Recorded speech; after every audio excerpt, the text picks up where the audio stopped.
what rights do you have while crossing from Canada and the United States? So let's say I don't know, you're at the Sarnia border or you're at the Windsor border, you're a Canadian citizen and you're traveling to the States. Well, first of all, many of us have done this, and it kind of can be a nerve-wracking situation. But as you know, when you arrive at primary inspection, that's the first booth you arrive at, they're going to ask you certain questions. What's your purpose of your visit? Are you bringing in more than $10,000 in money? They're going to ask you if you have a criminal record potentially. So they're allowed to ask you questions related to your entry to the States. They're not allowed to ask all sorts of questions about your life history, but those are basic questions that you should be prepared for. And you should answer those questions truthfully, and you should really think before you arrive. Like, they're looking for lack of eye contact, they're looking for hesitation, they're looking for untruthful answers. If they know you're answering untruthfully, let's say you have a minor criminal record that you're still admissible to the States, let's say it's just a cause of disturbance, but you lie, they're going to deny you entry. So you have to be very careful. Make sure you plan for these questions. Try not to be nervous, make eye contact, be serious, but at least semi-friendly. It's a fine line, and you should have no problem. I mean, we all don't want to get referred to secondary inspection, but if you're giving them red flags or you lie or anything, or there's suspicious activity in the car, or you're really nervous and they're not looking at them, they're often going to refer you to secondary inspection. And you could be subject to further searches there of your vehicle, your electronic devices, etc. It's a very low standard of search at the border. They can do just a mere reasonable suspicion. In some cases, they'll do random searches. And you want to be polite, you want to be cooperative, stay calm, don't freak out, say as little as possible, just answer their questions, but be friendly and polite, okay? Now, sometimes it's daunting and secondary, you may be there for a while, but bear in mind, if they have some grounds to search your electronic devices, they'll ask for your password.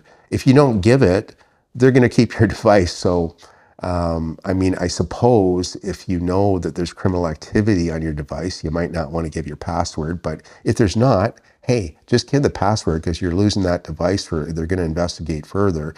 You may never get it back, or you may get it back later, but it's going to be pretty inconvenient to lose your laptop on a business trip, or your cell phone.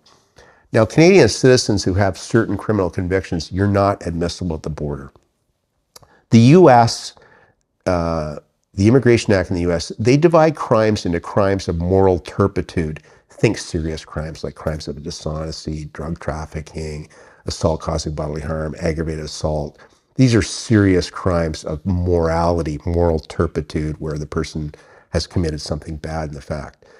All those crimes, you're not admissible. So I wouldn't even try and cross if you've been convicted of any of those crimes. You should see a lawyer to try and get a waiver, Canadian immigration, before you cross. Now, there's also crimes of non-moral turpitude. Those make you admissible. One example is impaired driving. They don't consider that a crime of moral turpitude. We do, by the way. We refuse entry for U.S. citizens, which is kind of fair. But a minor assault charge, you should be able to get across a minor cause disturbance. So these type of lower end charges, but I wouldn't even bother crossing if you have a moral turpitude charge like sexual assault, murder, you name it, dishonesty, theft, fraud. You should know, if you look online or you talk to a lawyer, you'll be able to figure out which crimes are which. But tell the truth, plan your answers. Hopefully you don't get referred to secondary inspections. But bear in mind, a Canadian citizen is not absolutely admissible to the States. They can refuse you entry if you're lying to them or not being cooperative, etc. Or they find contraband, you're going to get charged with an offense or a Customs Act offense. So that's a Canadian citizen. Now, U.S. citizen, even if you're a U.S. citizen, even if you've got a serious criminal record, they absolutely have to admit you in.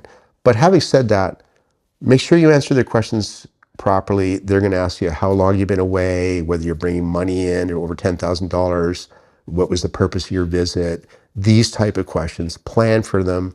And answer, make eye contact, be serious but somewhat friendly, fine line, because you don't want to cause consternation or suspicion and refer you to secondary inspection, because that's a daunting process. And as you know, once you're in secondary inspection, it's a low-level test for search. They may search your vehicle on reasonable suspicion. You've raised a bunch of red flags. You can be charged with criminal offenses too. Like if you're impaired driving, obviously they have Both the Canadian and US border guards can charge you with those type of offenses, so don't drink and drive across the border. But plan your questions accordingly. Try not to be nervous. Try make eye contact. You'll avoid all these problems. But ultimately, as a US citizen, they have to let you in, so don't worry about that. So there's a little primer at the border for both Canadian and US citizens. I think the bottom line takeaway message that I will give is think about the questions that are asked, think about your answer. And let me give you one example. Do you have a criminal record? Admit it. Yes. You're crossing as a Canadian citizen. You know it's a type of criminal charge that allows entry, for example, impaired driving. Just admit it. Have you ever been charged with a criminal offense? That's a trick question because your charge may have been dropped or withdrawn, but you were charged. So make sure you tell the truth. That's a bit of a trick question. And people think a charge is a conviction. It's not. And that's a tricky area. So the bottom line is I really think you should just relax, tell the truth, and try not to be too nervous so you avoid getting to secondary inspection.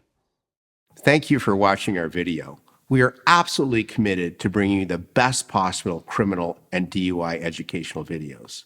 If you found this video helpful, please like it and subscribe to our YouTube channel. If you've been charged with a criminal offense in Ontario and require our services, please click on the link in the description below.